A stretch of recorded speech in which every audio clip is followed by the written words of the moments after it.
I'm going to read an article about a game that was played a long time ago in 1885 between the Hamilton Clippers and the team from Toronto, which was just referred to as the Torontos. Um, that was published in the Toronto World, and the game was played on August 28th, 1885. Um, the quality is not that great, and the printing is small, so just bear with me if I make any mistakes. So, bulldozing an umpire, the way the Clippers work their 10th man, disgraceful scene on the Jarvis Street grounds, an appeal to be made to the Judiciary Committee and other sporting matters. In spite of the lowering horizon and that a shower of rain did take place, there were between 8 and 900 people on the Jarvis Street grounds yesterday afternoon to witness the championship baseball game between the Torontos and the Clippers.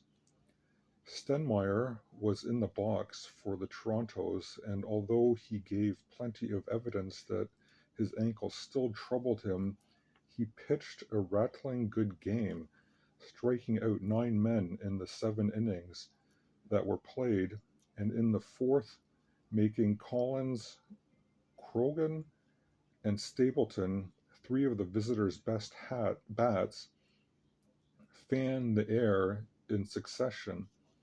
Smith was behind the bat and stood Stem's bombardment most gallantly and reliably.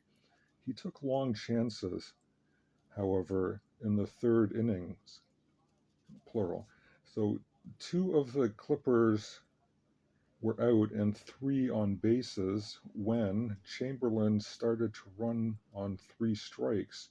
Smith only had to touch the plate, but with incomprehensible judgment, he threw to first, thereby taking the risks of an error which could scarcely have failed in giving the Clippers 2 and possibly 3 runs. However, Kavanaugh was more than equal to the requirements of the occasion, and the danger went over. A feature of the first 4 innings, which passed on each side without scoring, was a magnificent throw by Warner from left field to the plate, cutting off Croghan just as he was reaching the plate. The fifth innings of the Clippers opened auspiciously for the Torontos by O'Rourke at right, taking an extremely difficult foul fly from Hunter on the clean run. But Wilson, following the veteran, caught the ball beautifully on the end of the club and sent it whizzing out toward Scheffler, and was credited with the second base hit of the day, Moore having made the first in the first innings. Rainey sent a gentle clip to Stenmeyer and retired, but Wilson passed on to second. A wild pitch gave the latter third, and then, quote, pedagogue, unquote, Andrus took his base on balls. Moore hit in Stenmeyer's direction a very lethal, Leetle, one. Stem hobbled after it, threw wild to first, and the game was up, Wilson and Andrus both getting home. Thus did the clever pitcher make 4 errors and give 2 runs in 1 innings. Chamberlain hit to the old reliable Macklin, and the side were out. The Torontos resumed their seats on the benches in the 5th and 6th innings with the regulation cipher. Chamberlain following Stenmeyer's example in the 6th with the hat trick, striking out Macklin, O'Rourke, and Warner in order. The Clippers also went out in 1-2-3 style in the 6th and 7th innings, Macklin distinguishing himself by as pretty a piece of fielding as was ever seen on the grounds. Collins sent a hot grounder towards right, which everybody regarded as a capital base hit, but Macklin, in the nick of time, intercepted it, and to the astonishment of all, fielded the ball to first in time to retire his man. The Toronto scored one in their half of the seventh. Smith sent a skyscraper to short, which was held. Scheffler took first on balls and got to second and third on Moore's bad throw to second, coming home on a passed ball. Manning struck to first and was out. Stenmeyer ran on 3 strikes and got there. Donald got to first on an error, and Kavanaugh struck out when the prospects looked rosy. Now came the contretemps, which completely spoiled what was otherwise one of the most interesting games ever played in Toronto. The exact details are as follows. Runner on third base and runner on second base, Collins at bat, struck ball to Stenmeyer, who fielded the ball promptly and in ample time threw to the catcher Smith to cut off the runner from third base, who had started for the home. Bain, the umpire, ran in front of Smith and the ball struck him, Bain, and prevented Smith from putting the runner out. Manning, the Toronto captain, asked for a decision and Bain declared the runner out. Time, 5:56. Collins, the Clipper captain, objected to the decision and a wrangle ensued.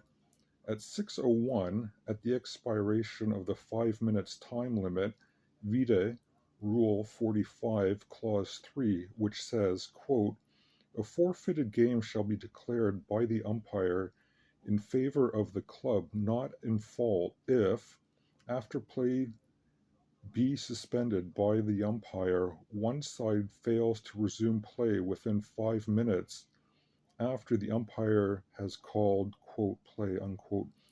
Umpire did so call.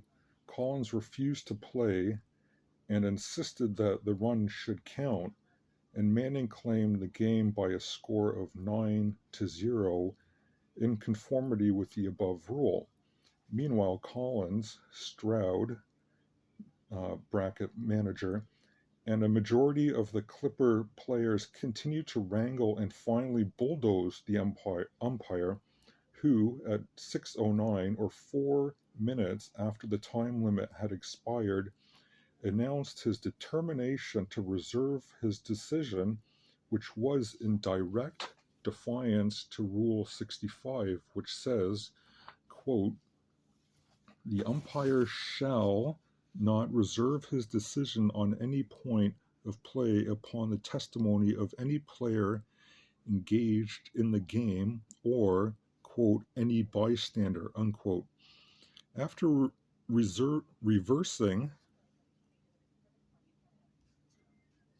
his decision, the umpire directed the runner from third base to return to that base, the succeeding runner to return to second base, and ordered Collins to the batter's position at the home plate. Collins again objected and absolutely refused to comply with the umpire's orders. After more wrangling, the Clippers succeeded in bulldozing the umpire to such an extent that he again changed his mind, and yielding to the Clippers, allowed Collins to go to first base. Time 6:15 p.m. Whereupon some of the Clippers claimed it was too dark to play, and the umpire decided in accordance with their views and called the game. In all, 19 minutes had elapsed since the original decision was given, or 14 minutes had elapsed since, according to rule, the Clippers forfeited the game to the Torontos by not complying with Rule 45 above quoted. And again, 19 minutes after the umpire had uh,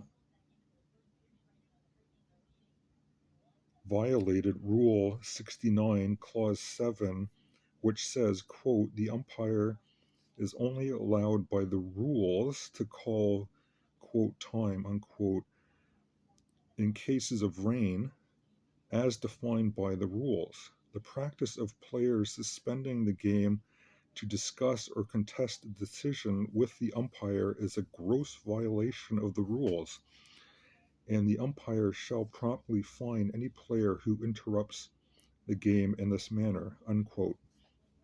The foregoing is a succinct statement of what actually occurred with the rules bearing on the different points. It will be seen that the umpire most grossly stultified himself, evidently in fear and trembling of the consequences that would follow were he to stand out against manager Stroud and his team. While everyone must regret the turn events took, too much blame cannot be passed upon the Clippers, at the head of whom were Collins and Stroud, for their determined and successful attempt to browbeat the umpire.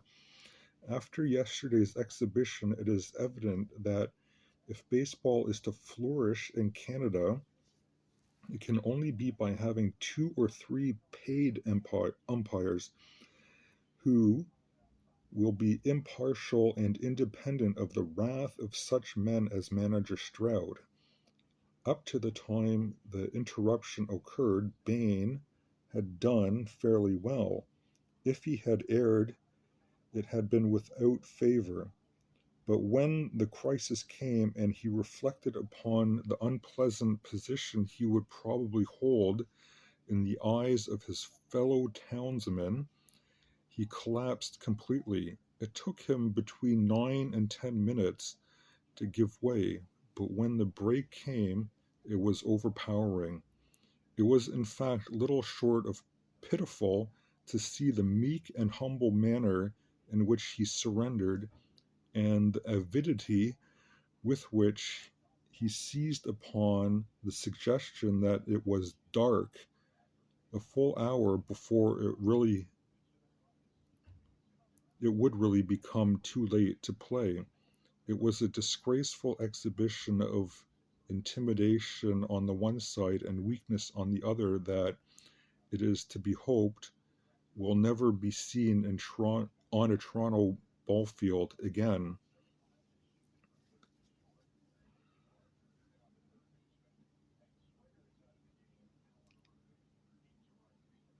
So then there's uh, the lineups, and then at the end it says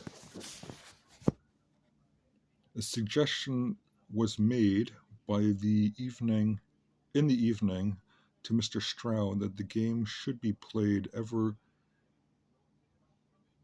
next Friday on the Jarvis Street grounds. He gave no answer then, but if he consents, and it would certainly be the best way to settle the thing, he can reckon on the largest gate he has ever seen, at least in Toronto. If he does not consent, the dispute will be referred to the Judiciary Committee of the League.